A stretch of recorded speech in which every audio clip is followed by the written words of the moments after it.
Bem-vindos a The Network, um espaço de debate com os protagonistas da atualidade. Os títulos desta edição. A União Europeia e Cuba aceleraram os trabalhos para normalizarem as relações. Os Estados Unidos também estão a acabar com décadas de isolamento ao regime cubano.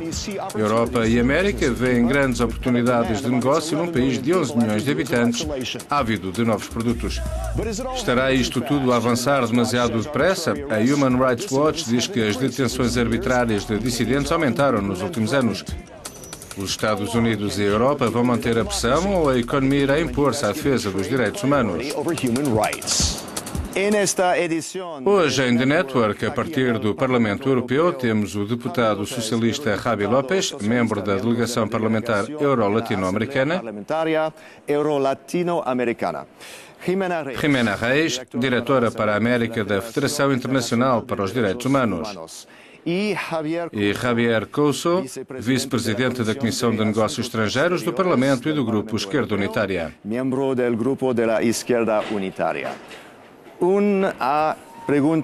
Uma pergunta para todos, começando pelo Javi. A Europa e os Estados Unidos estão a avançar demasiado depressa com a normalização das relações com Cuba? Não, a verdade é que não. Depois de décadas de política externa, da posição comum ao embargo e à ruptura das relações diplomáticas, isso não nos levou a lado nenhum. Por uma questão de eficácia, iniciamos uma nova etapa para tentar influenciar os processos democráticos que Cuba precisa. Parece ser a forma mais natural para ganhar relevância na região e abrir um novo mundo na América Latina. Jimena, o que pensa disto?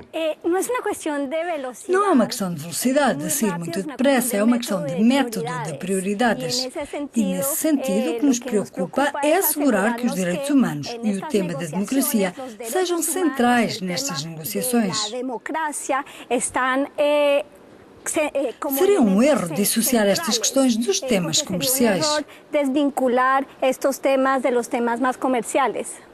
Javier, tem de ser mais rápido na resposta. Para mim, até chega demasiado tarde. Mas nunca é tarde se a decisão é boa. Houve uma mudança geopolítica na América Latina e, finalmente, os Estados Unidos compreenderam isso. Infelizmente, a União Europeia anda a reboque do que os Estados Unidos pensam. Mogherini visitou Cuba, isso é bom, mas continuamos a dizer que foi demasiado tarde. Mas o regime cubano continua a prender dissidentes. Devemos estar a fazer negócios com ele? A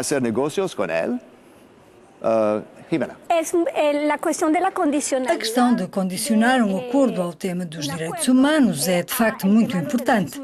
E o regime cubano continua a violar os direitos humanos com detenções arbitrárias. Nas negociações tem de se discutir a necessidade de realizar avanços no campo dos direitos humanos. Nas negociações se tem que discutir da necessidade de que haja avanços sobre direitos humanos. É verdade que Cuba libertou dezenas de presos políticos nos últimos anos, mas os ativistas garantem que os dissidentes continuam a ser presos, maltratados ou despedidos. Devemos ter relações com um governo que faz isto? Maltratados ou despedidos de seus postos de trabalho. Temos que tratar com um governo que faz isto. Javier. Não podemos ter dois pesos e duas medidas para os direitos humanos, como faz a União Europeia. Senão, que fazer com México, Colômbia ou até Marrocos, que é um parceiro preferencial da UE que assassina ou ocupa ilegalmente um território. Cuba sofreu com o terrorismo, guerra química, tentativas de homicídio. E em todos os sistemas penais, incluindo o do meu país, as pessoas que são apoiadas por uma potência estrangeira para subverter a ordem constitucional podem ser condenadas até 20 anos de prisão. Então, seria hipócrita ser mais duro com Cuba? De estar mais forte com Cuba. Temos tido relações comerciais e políticas nos últimos anos. Não nos podemos esquecer que a União Europeia é o principal investidor estrangeiro em Cuba e o segundo sócio comercial.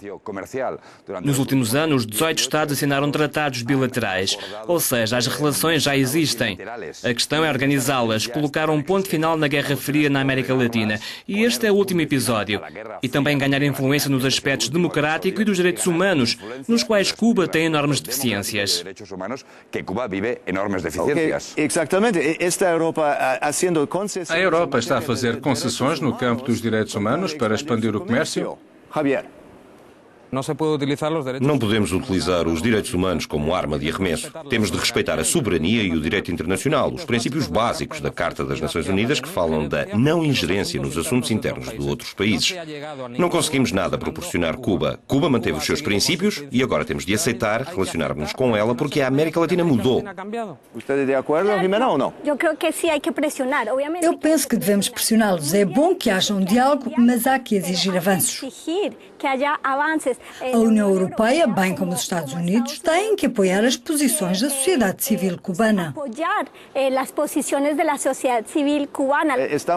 Estamos a competir com os americanos que fazem a mesma coisa, que aceleram este relacionamento, mas a comprometer os direitos humanos. A comprometer os direitos humanos. Não. O que queremos é ter influência para ganhar em democracia em Cuba, ganhar em termos de direitos humanos, onde há deficiências, nas liberdades individuais e também uma mudança económica. Temos de agir de forma diferente do que fizemos nas últimas décadas e é isso que estamos a tentar, não condicionando o comércio à violação dos direitos humanos. Fidel Castro diz que ainda não confia nos americanos, porque deve confiar nos europeus. En los europeos, Javier. É natural que não confie nos norte-americanos. Os Estados Unidos, apesar de uma ordem de extradição, continuam a dar abrigo a Luís Posada Carriles, que rebentou com um avião da cubana, matando 78 pessoas e foi o organizador dos Esquadrões da Morte em El Salvador. É normal que não confiem. Quanto à confiança na União Europeia, enquanto haja diálogo e se respeite mutuamente a soberania, sem ingerências, não vão existir problemas para falar seja do que for, incluindo de direitos humanos. Jimena?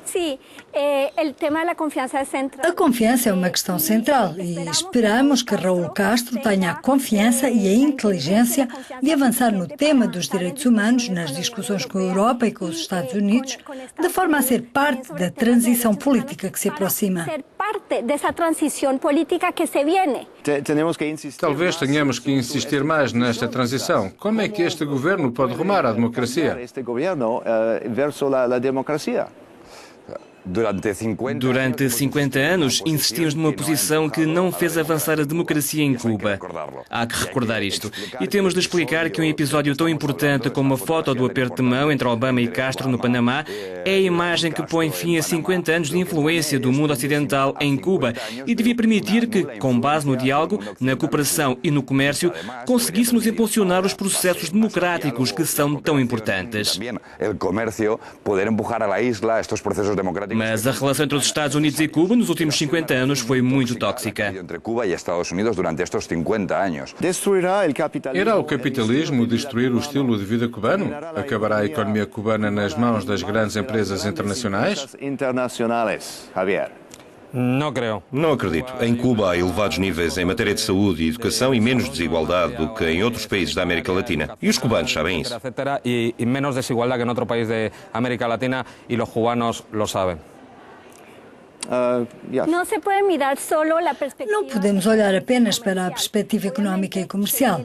Obviamente, vem aí uma abertura comercial e económica que irá mudar a estrutura cubana, mas que pode muito bem tornar-se num sistema à chinesa, onde o regime político não muda. É esse o desafio para a União Europeia. Para mudar o regime político, há que saber pressionar, discutir, dialogar, desenhar um quadro, como se fez com a Colômbia, onde se pedem passos concretos para continuar a avançar. Também temos de ajudar o governo cubano a ser parte desta transição.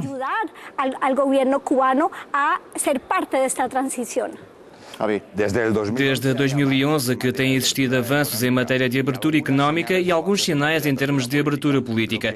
O que temos de fazer agora é não dizer a Cuba o que tem de fazer, mas ajudá-la com as nossas relações diplomáticas e comerciais a avançar para uma nova ordem democrática que Cuba necessita e que, diria, todo o continente americano merece com estas novas relações Estados Unidos-Cuba e Europa-Cuba.